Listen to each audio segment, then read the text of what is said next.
Bienvenue dans une nouvelle séance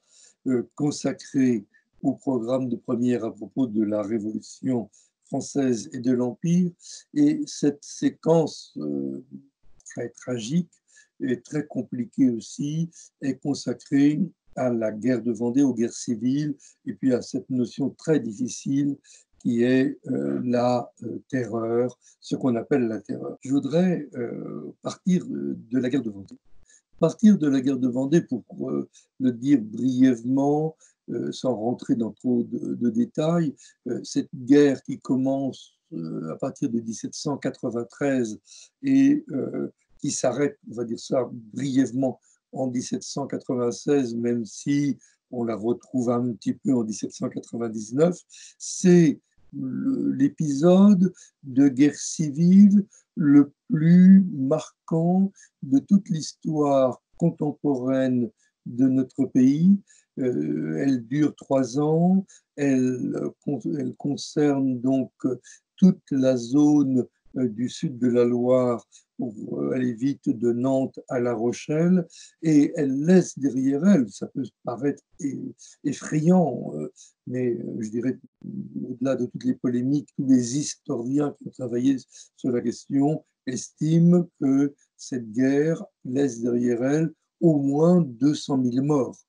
C'est considérable. Donc, c'est une guerre qui oppose des ruraux qui veulent que les institutions politiques et surtout les institutions religieuses que la Révolution a instituées soient abandonnées. Et c'est une guerre qui mobilise contre ces ruraux en général entre 80 000 et 100 000 hommes venant de toute la France de la fin 1793, pour aller vite aussi, à la fin 1795. C'est une guerre marquée par des atrocités, notamment par des dévastations des campagnes, ce qu'on appellera provoquées par ce qu'on appellera les colonnes infernales, où des villages entiers sont incendiés. C'est une guerre aussi qui est marquée par, notamment à Nantes, de nombreuses exécutions, des fusillades, et aussi par cet épisode de noyade qui est rappelé dans le manuel, qui a sans doute provoqué la mort de 1800, 2000, on parlera même jusqu'à 4000 personnes, ça me semble tout à fait improbable, mais c'est possible. Bon. Cette guerre s'achève à partir de la fin 1794 dans une paix tout à fait étonnante aussi, puisque la France révolutionnaire signe un traité de paix avec la Vendée, ce qu'on n'imagine absolument pas normalement, et avant une reprise de guerre qui s'achève pour de bon par l'écrasement de la Vendée et l'exécution de ses chefs. Bon. Ce qu'il faut en retenir, c'est que cette guerre de Vendée, et il faut le comprendre véritablement comme ça, est une guerre qui a résulté de rivalité entre les révolutionnaires. Si on prend un peu plus de distance vis-à-vis de cette guerre, des insurrections contre-révolutionnaires paysannes avaient éclaté dans tout le pays, et notamment dans la vallée du Rhône, dès 1790-1791. Ce qui se passe en 1793, c'est la suite d'émeutes rurales qui sont extrêmement connues et qui ont touché toutes les périphéries françaises et aussi une grande partie du Massif central. Sauf que lorsque il y a la nouvelle qui arrive à Paris,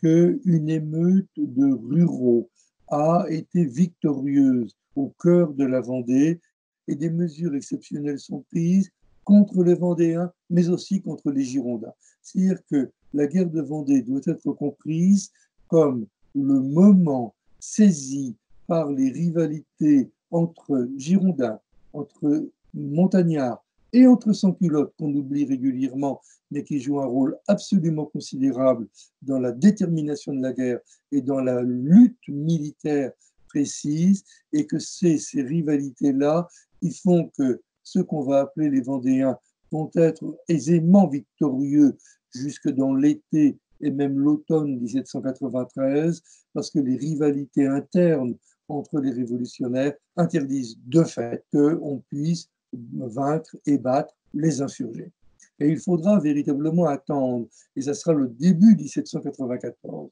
que le pouvoir revienne vraiment à la Convention, c'est-à-dire que les rivalités institutionnelles entre révolutionnaires disparaissent pour que la guerre soit menée avec une ligne politique organisée et pour qu'il y ait, dès l'été 94, c'est avant même l'exécution de Robespierre, des volontés de pourparler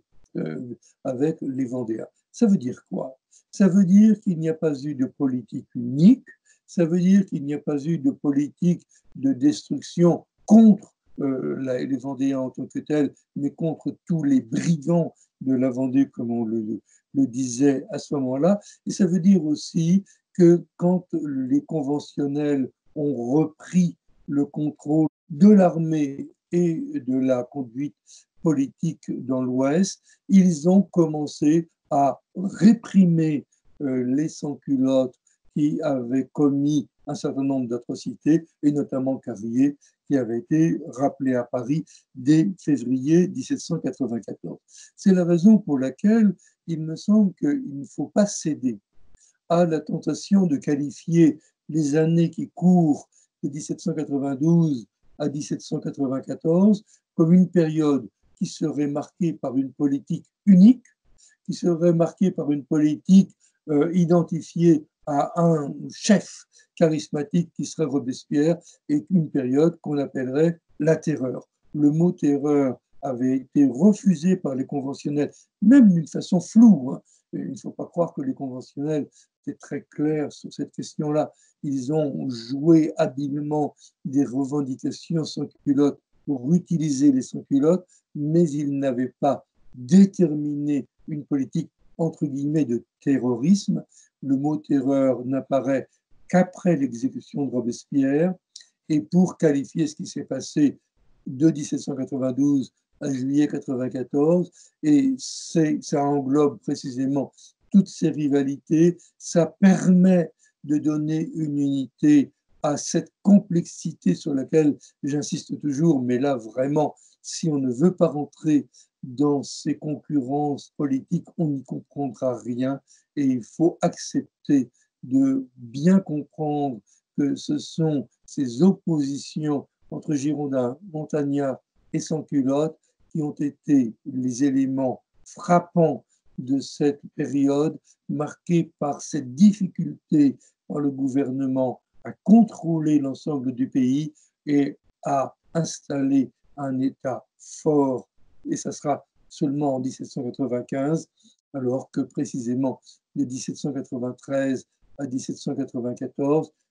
la faiblesse de l'État aura permis que des violences inouïes puissent s'exercer.